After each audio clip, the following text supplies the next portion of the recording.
ॐ नमो नारायणाय। ॐ नमो नारायणाय।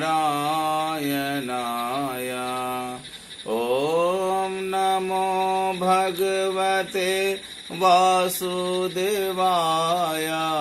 ॐ नमो भगवते वासुदेवाय। हर हर बोले नमः शिवाय। हर हर बोले नमः शिवाय।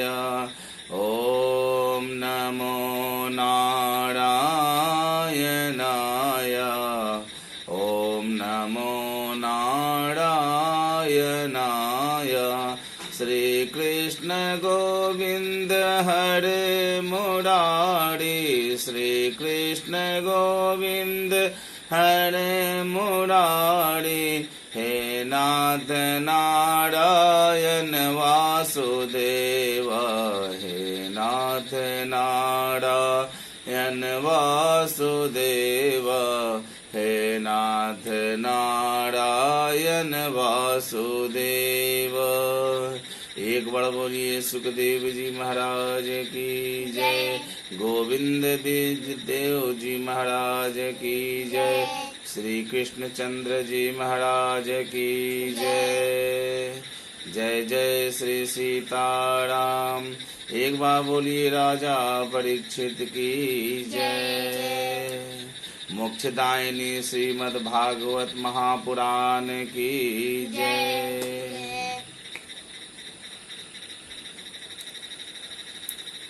श्रीमद् भागवत मोक्षदायिनी कथा प्रसंग है, जिसे सुनने के बाद मनुष्य को शरीर धारण किए हुए ही मनुष्य को मोक्ष की प्राप्ति हो जाती है। और मनुष्य अपने जीवन को अगर कृतार्थ करना चाहता है तो इस भागवत महापुराण का श्रुति, स्मृति और अध्ययन करना उसके लिए परम आवश्यक है। तो भक्तों, आप लोगों के सामने हम श्रीमद् भागवत कथा का कुछ प्रसंग रखना चाहते हैं, जिससे अगर मेरे भक्त भाई लोग अगर इससे थोड़ा सा भी इससे ज्ञान की प्राप्ति उन्हें हो जाए तो मैं अपने आप को धन्य समझूंगा। और मेरी जो परिश्रम है, जो कथा का जो मैं आयोजन किया हूँ, इसमें मुझे भी आत्मसंतुष्टि मिलेगी। और मैं चाहता हूँ कि सारे जगत के जितने भी जीव हैं, थलचर, नभचर, जितने भी जलचर इत्यादि जितने भी प्राणी हैं, वे सभी का कल्याण हो। सब में परमात्मा निवास करते हैं। सब में छोटे बड़े जितने भी जीव हैं, सब में परमात्मा का अंश है और सब उसी परमात्मा का संतान है। इसलिए सबके साथ हम लोगों को समभाव रखनी चाहिए। एक बार बोलिए श्री भागवत जी महाराज की जय। भागवत महापुराण की जय। आज हम आप सभी लोगों के सामने श्रीमद् भागवत प्रथम अध्याय, प्रथम स्कंद से इस कथा प्रसंग को प्रारंभ कर रहे हैं। सच्चिदानंद रूपाय विश्वोत्पत्त्यादि हेतवे तापत्रय विनाशाय श्रीकृष्णाय वयं नमः। यं प्रव्रजन्तमनुपेतमपेतकृत्यं द्वैपायनो विरहकातरया जुहाव। पुत्रेति तन्मयतया तडवोऽभिनेदुतदुस्तं सर्वभूतहृदयं मुनिमानतोऽस्मि। नैमिषे सूतमासीनमभिवाद्य महामतिम् कथामृतरसास्वाद कुशलः शौनको ब्रवीतः। सत्य, चैतन्य और आनंदमय स्वरूप वाले विश्व की उत्पत्ति, पालन और संहार के मूल कारण दैहिक, दैविक, भौतिक तीनों प्रकार के तापों का नाश करने वाले भगवान श्री कृष्ण को हम नमस्कार करते हैं। जब श्री सुखदेव जी सन्यासियों की तरह सकल सांसारिक कर्मों को त्याग कर उपनयनादि संस्कारों से रहित ही सन्यास के लिए वन को जाने लगे, उस समय उनके पिता श्री वेद व्यास जी पुत्र स्नेह से व्याकुल होकर हे पुत्र ऐसा चिल्लाते हुए इनके पीछे पीछे दौड़े। उस समय पिता को अपने मोह से व्याकुल देखकर जिन्होंने वृक्षात्मक होकर उत्तर दिया, ऐसे सर्वांतरयामी श्री सुखदेव जी को मैं नमस्कार करता हूँ।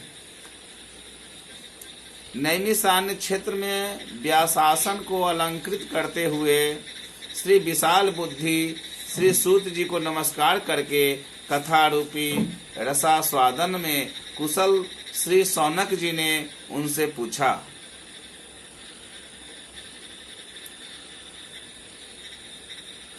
शौनक उवाच अज्ञानाध्वान्त विध्वंस कोटि सूर्य समप्रभ सुताख्या हि कथा सारं मम कर्णरसायनम् भक्ति ज्ञान विरागाप्तो विवेको वर्धते महान् माया मोह निराशाश्च वैष्णवेः क्रियते कथम्। शौनक जी बोले, अज्ञान रूपी अंधकार का नाश करने के लिए करोड़ों सूर्य के समान तेजस्वी हे सूत जी महाराज, कर्ण रोग के लिए रसायन के तुल्य श्री भगवान की कथा हम लोगों को सुनाइए। यह बताइए कि भक्ति ज्ञान विरागादि साधनों से प्राप्त ज्ञान की वृद्धि किस प्रकार होती है तथा वैष्णव लोग माया मोह का वृद्धि किस प्रकार करते हैं। इह घोरे कलो प्रायो जीवाश्चासुरतांगतः क्लेशांकान्तस्य तस्यैव शोधने किं परायणम्। श्रेयसां यद्भवेक्षयः पावनानां च पावनम् कृष्णाप्राप्तिकरं शाश्वत साधनं तदुदाधुना चिन्तामणिर्लोकसुखं सुरद्रुस्वर्गसम्पदं प्रयक्षते गुरुः प्रीतो वैकुंठम योगी दुर्लभम। इस घोर कलयुग के प्राप्त होने से यह जीव आसुरी संपत्ति को प्राप्त हुआ है, अतः सांसारिक क्लेश से अत्यंत पीड़ित इस जीवात्मा के अज्ञान की निवृत्ति होकर अपने स्वरूप को जानने के लिए उत्कृष्ट साधन क्या है। पवित्र से भी पवित्र तथा श्रेष्ठ से भी श्रेष्ठ श्री कृष्ण भगवान की प्राप्ति कराने वाला जो साधन हो वह कृपा कर हमारे प्रति कहिए। हे सूत जी महाराज, जिस प्रकार चिंतामणि में लौकिक सुख देने की सामर्थ्य है, उसी प्रकार कल्प वृक्ष में स्वर्गीय सुख देने की शक्ति सुनी जाती है। किंतु यदि श्री गुरु चरणा चिंतामणि की कृपा दृष्टि हो जाए तो वह योगियों को भी दुर्लभ श्री वैकुंठ धाम देने में समर्थ है। सूतवाच प्रीति शौनक चितेते हयतो वच्मि विचार्य च सर्व सिद्धांत निष्पन्नम संसार भयनाशनम भक्त्योघवर्धनम यच्च कृष्ण संतोष हेतुकम तदहं तेभि धास्यामि सावधानतया शृणुः काल व्याल मुखाग्रास त्रास निर्नाश हेतवे श्रीमद्भागवतं शास्त्रम कलौकीरेण भाषितम। इस प्रकार श्री सुखदेव जी के प्रश्न को सुनकर श्री सूत जी ने कहा, हे शौनक, तुम्हारे हृदय में श्रीमन नारायण के प्रति तथा गुरुओं के प्रति बड़ी श्रद्धा है, इसलिए मैं समस्त सिद्धांत का सार और संसार भय को दूर करने वाला तथा श्री नारायण के प्रति भक्ति बढ़ाने वाला और श्री भगवान को संतुष्ट करने वाला जो साधन है, सो मैं उसे तुम्हारे प्रति वर्णन करता हूँ। इसलिए सावधान होकर श्रवण करो। काल रूपी सर्प के बचने का उपाय श्री सुखदेव जी ने श्रीमद् भागवत को ही बतलाया है।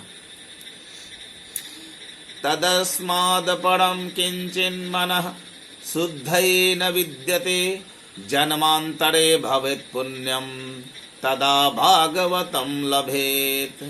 परीक्षितं कथां वक्तुं शाभायां संस्थिते सुखे सुधा कुंभं गृहत्येव देवास्तत्र समागमन्। शुक्रं नत्वा वदन् सर्वे स्वकार्य कुशलाः सुराः कथा सुधां प्रयच्छस्व गृहीत्वेव सुधामिमाम्। श्रीमद् भागवत से बढ़कर मन की शुद्धि के लिए दूसरा कोई उपाय नहीं है। जब जन्मांतरीय पुण्य उदय होता है तथा भागवत जैसे अमोघ साधन की प्राप्ति होती है, जिस प्रकार राजर्षि परीक्षित को कथा सुनाने के लिए श्री सुखदेव जी व्यासासन पर बैठे थे, उस समय अमृत पूर्ण कलश को लेकर देवता लोग वहां पर उपस्थित हुए और श्री सुखदेव जी को नमस्कार करके स्वार्थ साधन में कुशल देवताओं ने कहा, हे भगवान, कथा रूपी अमृत को आप हम लोगों को दे दीजिए तथा इस अमृत घट को उसके बदले में ले लीजिए। एवं विनिमयं जाते सुधाराज्ञा प्रपीयताम प्रपास्यामो वयं सर्वे श्रीमद्भागवतामृतम्। क्व सुधा क्व कथा लोके क्व काचः क्व मनिर्महान् ब्रह्मणातो विचार्येवं तदा देवाञ्जहासः। अभक्तास्ताश्च विज्ञाय न ददोस कथामृतं श्रीमद्भागवतीं वार्ता सूरानामपि दुर्लभम। जिसके पीने से राजा परीक्षित को तक्षक रूप मृत्यु से भय नहीं रहेगा और हम लोग श्रीमद्भागवतामृत का पान करेंगे। इस प्रकार देवताओं की प्रार्थना सुनकर श्री सुखदेव जी ने यह विचार किया कि कहाँ तो लौकिक अमृत और कहाँ यह भगवान की अलौकिक कथा, अर्थात कहाँ कांच और कहाँ मणि। ऐसा विचार कर हंसने लगे। उन्होंने देवताओं को अभक्त समझकर कथा अमृत नहीं दिया। जो यह श्रीमद् भागवत की कथा देवताओं को भी दुर्लभ है। राज्ञो मोक्षं तथा वीक्ष पूरा धातापि विस्मितः सत्यलोके तुलां बद्ध्वा अतोलय साधन धान्यजः। लघुन्यान्यानि जातानि गौरवेन इदं महत् तदा ऋषिगणाः सर्वे विस्मयं परमं ययुः। मेनीरे भगवद्रूपं शास्त्रं भागवतं छितो पठनाक्षी वनात् सद्यो वैकुंठ फलदायकम्। कथा श्रवण से राजा का मोक्ष देखकर ब्रह्मा जी को भी आश्चर्य हुआ था। तब ब्रह्मा ने तराजू के एक पलड़े पर श्रीमद् भागवत को रखा और दूसरे पर मुक्ति के अन्यान्य साधनों को रखा, किंतु जब दोनों को तोला तब सब साधन भगवान की अपेक्षा छोटे ही सिद्ध हुए। तब संपूर्ण ऋषि बड़े आश्चर्य को प्राप्त हुए। उन लोगों ने पृथ्वी में श्रीमद् भागवत शास्त्र को भगवत रूप स्वीकृत किया, जो यह भागवत शास्त्र पाठ करने और श्रवण करने से शीघ्र ही वैकुंठ फल को देने वाला है। सप्ताह श्रवणेनैव सर्वथा मुक्तिदायकं सनकाद्ये पुरा प्रोक्तं नारदाय दयापरेः यद्यपि ब्रह्म संबंधा सुरर्षिना सप्ताह श्रवणा विधि कुमारस्तस्य भासितः। प्राचीन समय में श्री नारद जी के प्रति दया सिंधु सनकादि ऋषियों ने सप्ताह विधि वर्णन की है तथा सप्ताह श्रवण को ही मुक्तिदायक बतलाया है। यद्यपि नारद जी ने सप्ताह विधि पूर्व काल में ब्रह्मा जी से सुनी थी, तथापि पुनः सनकादि ऋषियों से प्राप्त की। शौनक उवाच लोक विग्रह मुक्तस्य नारदस्यास्थिरस्य च विधि श्रवे कुतः प्रीतिः संजोगः कुतः तै सह। शौनक जी ने कहा, हे सूत जी महाराज, सांसारिक प्रपंच से मुक्त नारद जी को सप्ताह विधि के श्रवण में श्रद्धा कैसे उत्पन्न हुई तथा सनकादि ऋषियों के साथ उनका संयोग कहाँ हुआ। सूत उवाच अत्र ते कीर्तिष्यामि भक्ति पुष्टं कथानकं सुखेन मम यत् प्रोक्तं रहस्यं विचार्य च। एकदा तु विशालायां चत्वारः ऋषयो मलाः सत्संगार्थ समायाता ददृशुस्तत्र नारदम्। श्री सूत जी ने कहा, इस विषय में आप लोगों के सामने एक भक्ति पोषक उपाख्यान सुनाता हूँ, जो कि शिष्य समझकर श्री सुखदेव जी ने कृपा करके मुझसे कहा। एक बार चारों सनकादि महर्षि नर नारायण भगवान के दर्शन के लिए तथा सत्संग करने के लिए बद्री का आश्रम गए और उन्होंने वहां नारद जी को देखा। कुमारः ऊचुः कथं ब्रह्मांदिन मुखः कृतश्चिन्तान्तुरो भवान् त्वरितं गम्यते कुत्र कुतस्तागमनं तव इदानीं शून्यचितोऽसि गतवितो यथा जनः तवेदं मुक्ता संगस्य नोचितो वद कारणम्। सनकादि कुमारों ने कहा, हे ब्राह्मण, आपका मुख कमल आज उदास क्यों है? आप चिंता में बड़े व्याकुल दिखते हैं। आप इस समय कहाँ से आ रहे हैं तथा कहाँ जा रहे हैं? इस समय आप इस प्रकार उदासीन अर्थात खिन्न मालूम होते हैं, जिस प्रकार धन के नाश हो जाने से लोभी मनुष्य आप जैसे विरक्त महात्माओं को इस प्रकार चिंता करना उचित नहीं है। आप मुझसे इसका कारण शीघ्र बताइए। नारद उवाच अहं तु पृथ्वी यातो ज्ञात्वा सर्वोत्तमामिति पुष्करं च प्रयागं च काशी गोदावरी तथा हरिक्षेत्रं कुरुक्षेत्रं श्रीरंगं सेतुबन्धनम् एवमादिषु सतीर्थेषु भ्रममान इतस्ततः। श्री नारद जी ने कहा, हे भगवान, मैं सर्वश्रेष्ठ लोक समझ कर पृथ्वी पर आया। यहाँ पुष्कर, प्रयाग, काशी, गोदावरी, हरि क्षेत्र, कुरुक्षेत्र, श्रीरंग, सेतु बंध, रामेश्वर आदि अनेक तीर्थों में घूमता फिरा। नापस्यम कुत्रक्षी छर्म मनः संतोष कारकम कलिनां धर्म मित्रेण धरेयं बाधिताधुना।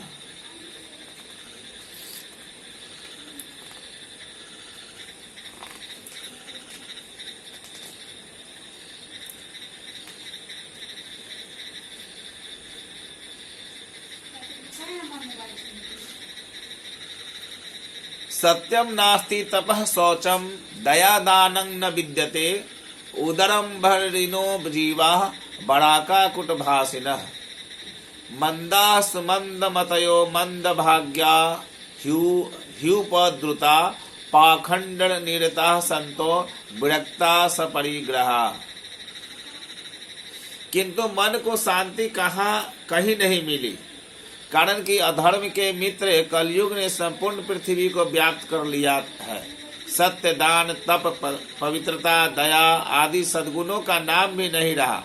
संसार के समस्त प्राणी उदर परायण, नीच प्रकृति वाले और छल कपट पूर्वक व्यवहार करने वाले हो गए हैं। अतएव पाप के आधिक्य से मंद बुद्धि तथा मंद शरीर वाले और मंद भाग्य वाले होने के कारण रात दिन उपद्रवों से आक्रांत रहते हैं। तथा कलयुग में जो साधु लोग हैं वे भी साधारण प्राणियों की तरह पाखंडी हो गए हैं, और जो विरक्त सन्यासी है वे लोग भी गृहस्थों की तरह मकान बनाकर विषयासक्त हो गए हैं। तरुणी प्रभुता गेहे श्यालको बुद्धिदायकः कन्याय विक्रयो लोभा दंपत्तिनां च कल्कनम् आश्रमा यवने रुद्धास्तीर्थानि सरिस्तथा देवतायातनान्यत्र दुष्टेर्नष्टानि भूरिशः न योगी नैव सिद्धो वा न ज्ञानी सत्क्रियो नरः कलिदावानलेनाद्य साधनम भस्मतः गतम्। कलयुग में सबके घर स्त्री ही प्रधान है। प्रत्येक कार्य में सलाह देने वाला साला प्रधान है, तथा लोभ के कारण लोग अपने कन्या बेचने को भी संकोच नहीं करते हैं, और घर में स्त्री तथा पुरुष के झगड़ा होता रहता है। आश्रम, तीर्थ, गंगादि नदियों तथा देव स्थानों में मुसलमान लोग रहने लग गए हैं, और कितने ही तीर्थों को नष्ट कर दिया है। योगी, सिद्ध, ज्ञानी तथा सत्कर्म करने वाला प्राणी कोई नहीं मिला। कलयुग की दावाग्नि ने संपूर्ण साधनों को भस्म कर डाला है। अट्टशूला जनपदा शिवशूला द्विजातयः कामिन्या केशशूलिन्यः संभवन्ति कलाभिः एवं पश्यन्त करले दोषात् पर्यटनवनिहमहं यामूनं तटमापन्नो यत्र लीला हरेर्भूतः तत्राश्चर्य मया दृष्टं सूर्यतां तन्मुनीश्वराः एका तु तरुणी तत्र निषन्ना खिन्नमानसः।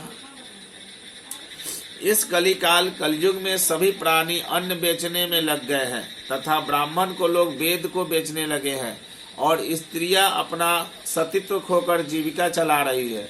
इस प्रकार कलयुग के दोषों को देखता हुआ तथा पृथ्वी की परिक्रमा करता हुआ मैं यमुना जी के किनारे आया, जहाँ पर श्री हरि ने अपने लीला की है।